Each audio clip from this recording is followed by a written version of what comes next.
ராஜா நீர் செய்த நன்மைகள் அவை எண்ணி முடியாதையா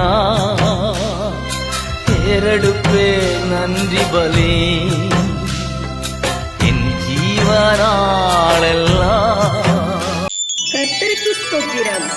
இன்றைய நாளுக்கான பரிசுத்த வேதாகம வசனம் எரேமியா 33 அதிகாரம் 3 என்னை நோக்கி கூப்பிடு, அப்பொழுது நான் உனக்கு உத்தரவு கொடுத்து நீ அறியாததும் உனக்கு எட்டாததுமான பெரிய காரியங்களை உனக்கு அறிவிப்பேன். ஆமென். செய்த நன்மைகள் அவை எண்ணி முடியாதையா